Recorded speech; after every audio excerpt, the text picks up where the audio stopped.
We're now joined by the granddaddy of exposing the Bilderberg Group, and he's got to be proud of himself. 33, 34 years covering it, going to every conference, being shot at in Portugal, you name it, being harassed, being arrested, being detained, going from the New York Times and Time Magazine just 10 years ago saying he was a nut and it didn't exist, to hundreds of newspapers, Germany, England, Australia, Spain, where the global government leaders are meeting. It is now mainstream news, and he's got moles inside, and he's there on the ground outside Barcelona as the world government meets.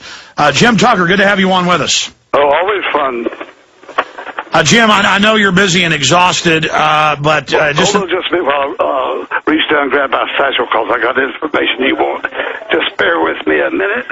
Yeah, and literally, folks, he's so mobbed by reporters, and he is not a spring chick, as they say, and he literally has been fighting to even get to his hotel room for about 30 minutes just to even be on with us. So we just got him as he got to his room, and he's getting his satchel. He wasn't quite ready, and we're going to get him to give us his, because he's got the real. Some people claim they have Bilderberg sources. He's got them on the inside and on the outside, so this is a big scoop we're about to get. Jim, do you have your satchel? Yes, now I'm ready. Okay, sir. Give us the lowdown. Who's attending, what the agenda is, what your huge breaking news is, and, of course, the newspaper is American Free Press, AmericanFreePress.net. Go ahead. Okay. One very interesting development, which is encouraging, is that some of the major Bilderberg people are saying that many, quote, important people, quote, are not attending this year. They'll always find out, and we get in trouble at home. Politicians who are embarrassed when constituents call and say, why are you dealing with these monsters and so forth? That's a fun thing. They're also celebrating the fact that your President Obama has signed off on the international treaty which would allow the UN to come into your house and take your gun away, a European bureaucrat. It's some kind of treaty called the National Guns Treaty or something under the UN. Yeah, it's a small arms ban treaty, so they're pushing that at this disgusting, treasonous event. Absolutely. And the evil thing about this, he might pull a little George Bush and say it's not a treaty, it's just an agreement. But if it's a treaty, as you know, under our Constitution, the treaty is the superior law of the land. That's why George Washington said, don't have any treaties. Don't have enemies. Be neutral. Be friendly with all nations and partial to none. Well, Jim, to expand on that, what about the euro? Do they want to plunge the euro to bring in the SDR, or are they there trying to prop up the euro? Oh, they're determined to save the euro, and they're nervous about it, though, of course, with the economic crisis. But the euro is important because it's a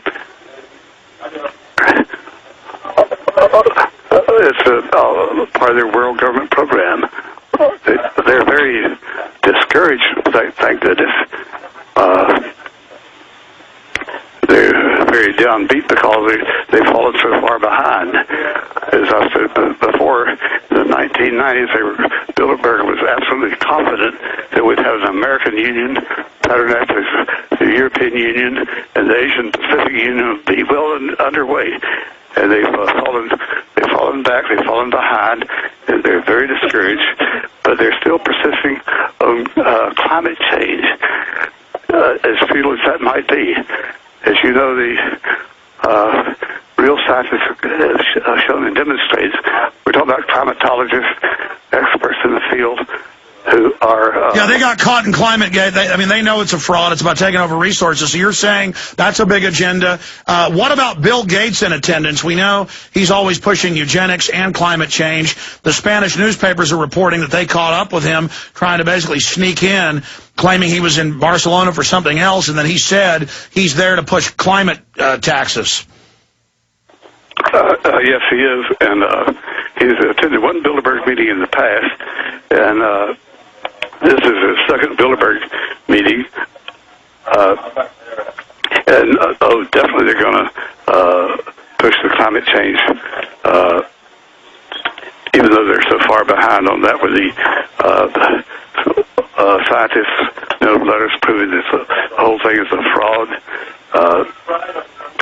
In fact, one Bilderberg guy said that on climate change, we're about whipped.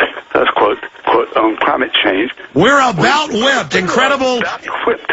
Incredible breaking news. And when will we be able to read this in detail at AmericanFreePress.net? It's a very well. I'm not sure how fast they get things on the internet. I'm not high tech. I'm a romanticist. Okay, but I mean, more details will be there, and we're very appreciative of the newspaper allowing you to share your huge scoops with us. Again, the granddaddy of exposing this arm of the global government right up at the top of the pyramid. Jim Tucker. Also, I talked to Charlie Skelton of the London Guardian, who was there when they kicked him out. He overheard the head organizers saying they were mad at me for bullhorning them, that they were scared, and he said that dovetailed with your intel. This is the first time ever that a bunch of them haven't attended because they're scared of being associated with Bilderberg. Is that accurate? Yes, that's a fact. Came to me from a source who knows the Bilderberg people. He's done business with him. When I first talked to him about Bilderberg 20-some years ago, he said, "Oh, Pete Sutherland, yes. He's an international financial consultant. I dare not go beyond that in describing him, but he's helped us find Bilderberg over the years. He's confirmed events and so forth, and they are determined to push climate change. There's more, let's see, scan through notes here, but they're doing more propaganda on alleged climate change even as we speak. And a consumer note, of course, British Petroleum and all the Shell and the other big international oil companies have long been Bilderberg luminaries, and they are competitors, but they're still a brotherhood. So they have agreed to allow Obama to be outraged and talk about criminal procedures against BP, but he's also referred to as one of our brothers among the oil industry, which has long been heavily represented. So it's going to be a bunch of talk like the AIG charges they've now dropped in the Goldman Sachs, much ado about nothing, putting on a show. What about oil prices? What about the dollar? I mean, it sounds like from your past reportage, they're going from being in control and planning the future to just trying to maintain control.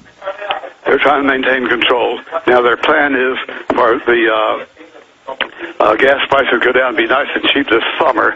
In the months ahead, they could go up to $4 a gallon, starting probably around November, some such time. They're saying that we have to do some pacification here, but then that's why they still maintain production of oil at only 80%, not 100% of easy capacity. So for every 100 barrels that could be produced today, only 80 barrels are being produced to generate a future shortage. There's no shortage at the moment. Yeah, they're creating artificial scarcity. Jim, such precious time with you. What does this mean? I mean, how big is this that quite a few members, and do you have any intel on basic numbers? I mean, what percentage? 10%, 20%? I mean, this is obviously a crisis if they can't get their luminaries there. You want to roll down a list of confirmed participants so far? Well, I mean, any notables? We know who the regulars are, but is there any notable politician being groomed, like Mr. Cameron, who was groomed a few years ago? Let's see. We know that Gessner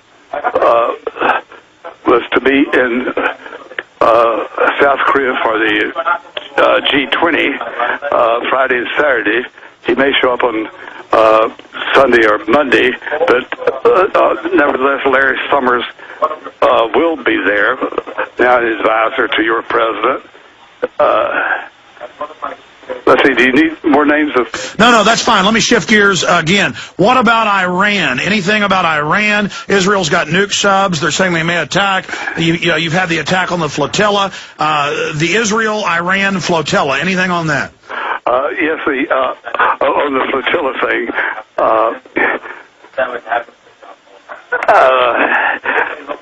They're a bit skittish about that now, and Bilderberg is not 100% in favor of U.S. airstrikes on Iran, but many of them are.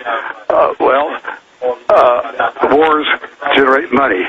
No matter what the war, good guys, bad guys, or whatever. In all of our wars, we've had profiteering scandals on both sides. In most wars, there's no all white hats against all black hats.